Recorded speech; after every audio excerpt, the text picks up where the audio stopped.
Thank you, President Garber. And thank you, former President Gay, who called me last year to extend this offer.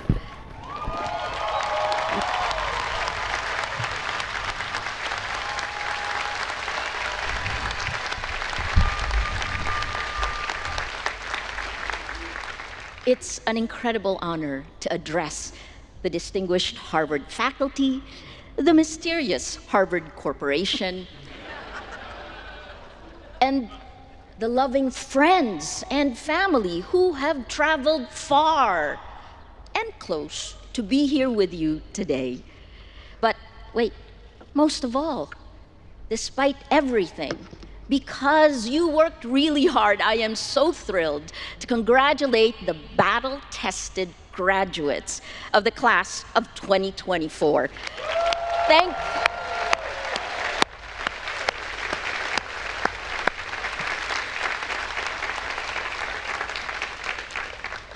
This was a harder speech to write than the Nobel lecture, you know. Because since 2021, the world has gotten so much worse.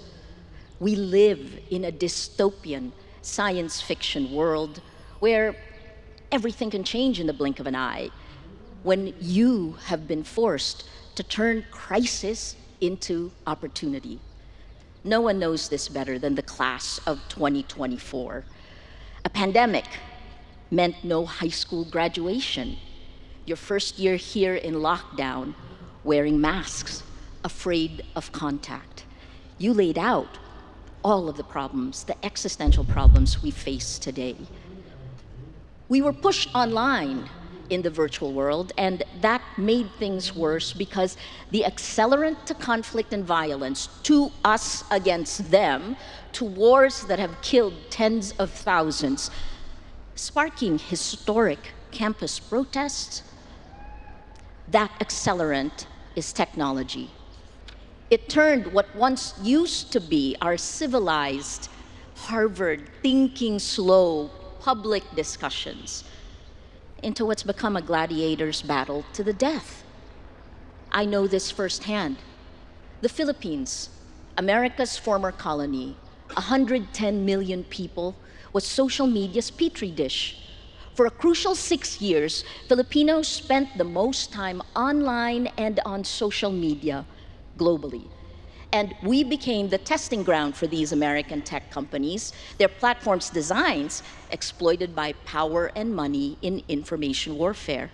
It became worse when TikTok joined the fray. If the tactics worked on us, it was deployed for you.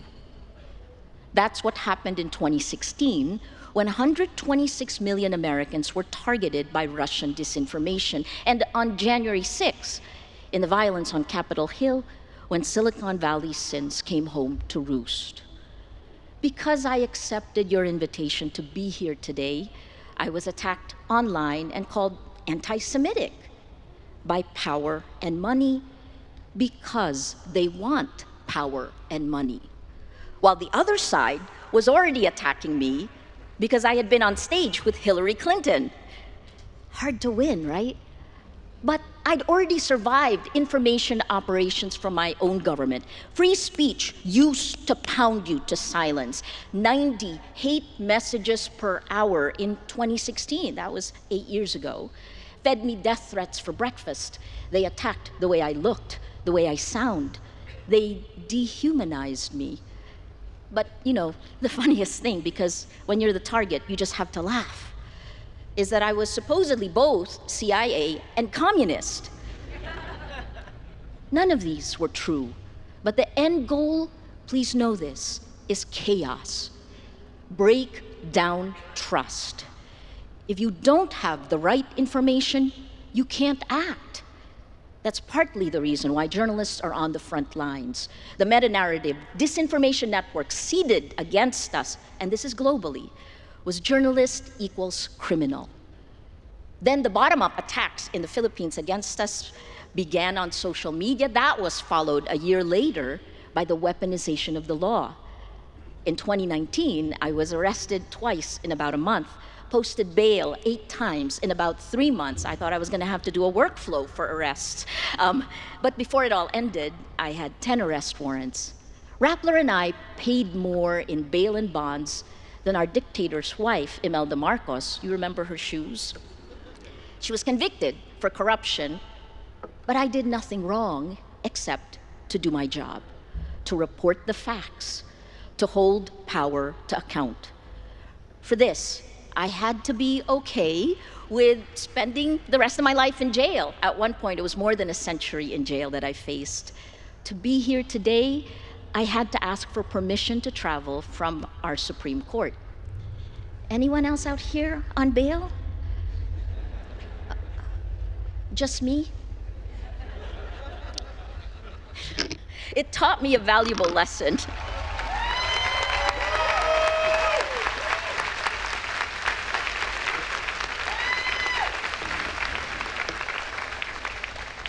I loved the speeches of the students today. They were incredible because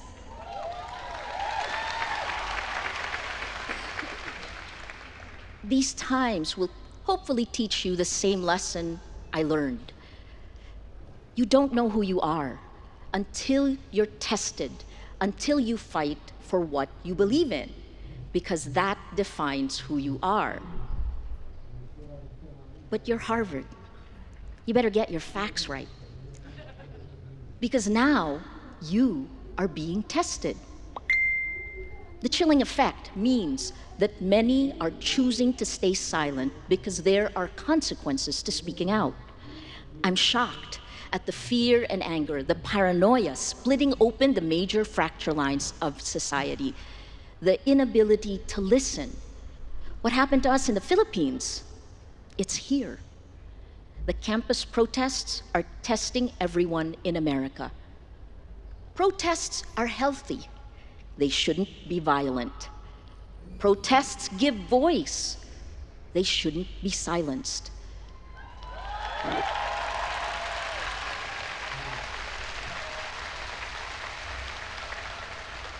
But you live in complicated, complex times where I think administrators and students also face an unacknowledged danger.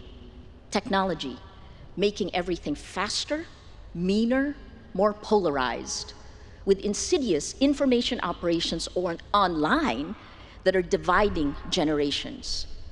Rappler will be documenting this and publishing in the next couple of weeks. Maybe Rappler's experience can help you. After all, we were in hell, and now we're in purgatory, right? It can get better. And here are 3 ways we've learned, right? 1, choose your best self. 2, turn crisis into opportunity. And 3, it's wonderful to have heard this several times from this stage today. 3, be vulnerable. 1, choose your best self. Set and stay focused on your goals, but know the values you live by. How important is power? How much money will make you happy? Because the only thing you can control in the world is you. Too often, we let ourselves off the hook, refusing to look at our own difficult or ugly truths. We rationalize bad behavior. Remember that character is created in the sum of all the little choices we make. If you're not clear about your values, you may wake up one day and realize you don't like the person you've become. So choose your best self.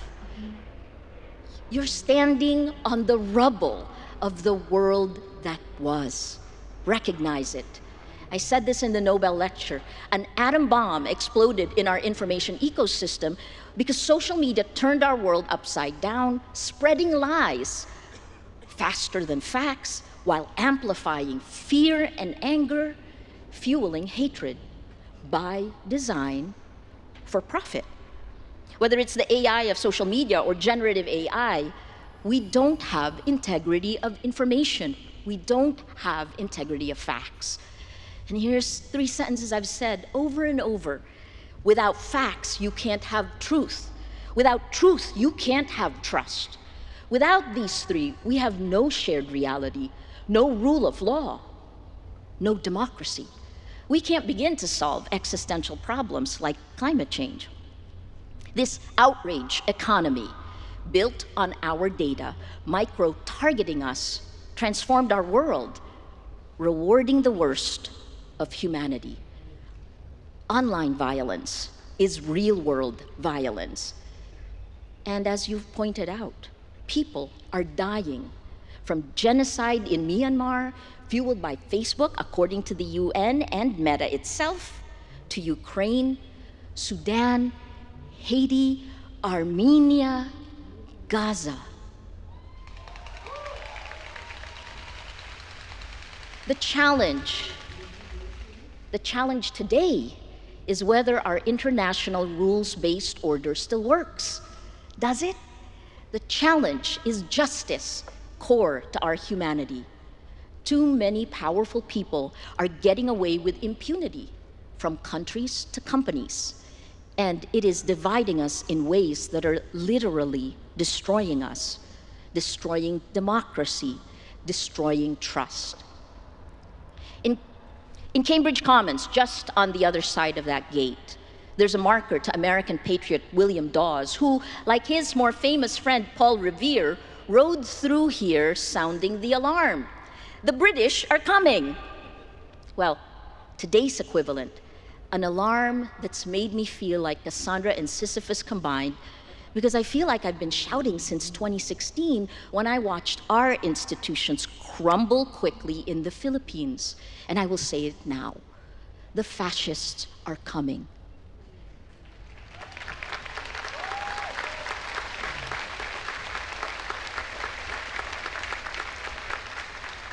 In 2023, the Global Democracy Index fell to its lowest level ever. Today, 71% of the world lives under autocratic rule. We are electing illiberal leaders democratically. And once in power, these autocrats not only crush institutions in their countries, but they form alliances and create Kleptocracy Inc. This is your challenge. It is our challenge. And Harvard played a role in getting us here. 7 years ago, Mark Zuckerberg stood at this podium, finally got his degree, and said that his life's purpose was to connect the whole world. Move fast, break things, Facebook said. Well, it broke democracy. In my book, How to Stand Up to a Dictator, we were fighting too. I named two. Not just Rodrigo Duterte in the Philippines. He's one man who crushed institutions, but even more powerful was Mark Zuckerberg, because he, along with tech bros, are controlling the world. Okay, I will shut up. Enough, right? Because let me bring it to you. The battle to regain trust begins now with all of you. Harvard says it educates the future leaders of the world. Well, if you future leaders don't fight for democracy right now, there will be little left for you to lead.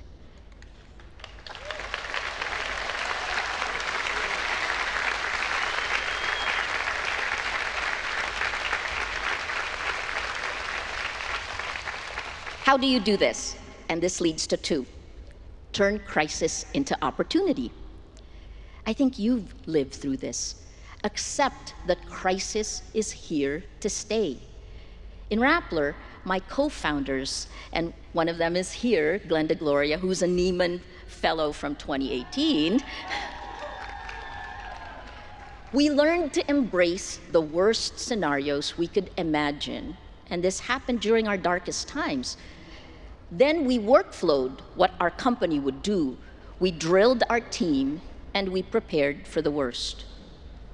We also learned, strangely, to become punching bags, because we didn't want to tear down our judiciary.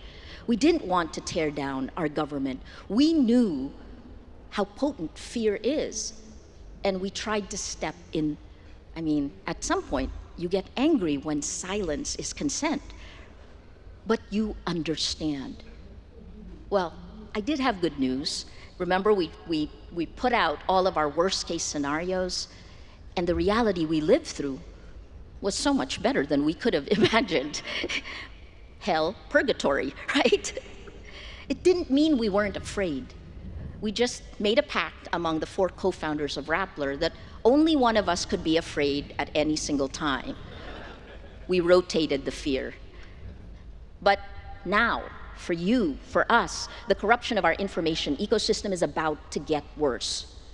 Because of deep fakes, you can't trust your eyes and ears. Because of chatbots, you can't trust that the person you're communicating with is even human. After Elon Musk bought Twitter, he fired its trust and safety teams. Meta and Google also cut some of their staff. So as half the world goes to the polls, goes to vote this year, there will be fewer safety measures in place to protect us. Now, big tech is choking traffic to news sites, which means you will get less news in your feeds. How do you know what's real? How do you know what's fact when your emotions are what's manipulated, when our biology is hacked? Instead of the facts, the enshittification and shittification of the internet is in full bloom. More trash, more propaganda, more information operations that push our emotional buttons. Paris Mayor Anne Hidalgo deleted X last year, calling it a human sewer. We will have to struggle harder for agency, for independent thought. And it's not just the tech companies that abdicated responsibility for protecting us, it's also democratic governments like the United States. Tech is the least regulated industry around the world. That's why the US needs to reform or revoke Section 230 of the 1996 Communications Decency Act.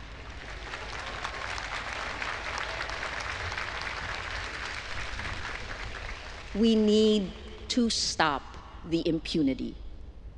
We also need to acknowledge our crisis of faith.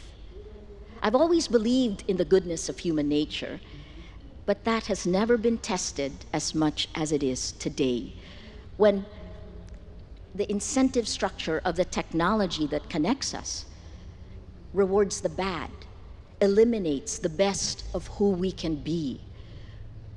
So we need to restore our faith in humanity, and that starts with compassion.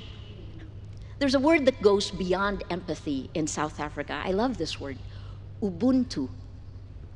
I am because we are. It's a deeper faith in another person. It's deeper than stepping in someone else's shoes. But in order to get there, to get to Ubuntu, we have to lower our shields, which leads us to 3. Be vulnerable. You've accomplished a lot to be here today. You might think being vulnerable is weak, and it is hard to trust. But in every relationship, in every negotiation, in order to move forward and accomplish anything meaningful, someone lowers their shield first, brings down their ego, the defense mechanism, then others follow. Let that person be you. Because when you're vulnerable, you create the strongest bonds. You restore trust and the ability to find creative solutions to intractable problems. You become resilient and enable the most inspiring possibilities. So, choose your best self. Turn crisis into opportunity. Be vulnerable. This is it. This time matters. What you do matters. The war isn't just happening in Gaza, in Sudan, in Ukraine. It isn't just out there. It's in your pocket. Each of us is fighting our own battles for facts, for integrity, because the dictator-to-be can zoom in and target each of us. So let me end by reminding you, We're standing on the rubble of the world that was. And you, must have the courage, the foresight to imagine and create the world as it should be, more compassionate, more equal, more sustainable. Your Harvard education gives you the tools. Make it a world that is safe from fascists and tyrants. Alone, no matter how much of a superstar you are, you will accomplish very little. We will accomplish very little alone. This is about what we can do together, to find what binds us together. Our world on fire needs you. So, class of 2024, welcome to the battlefield. Join us.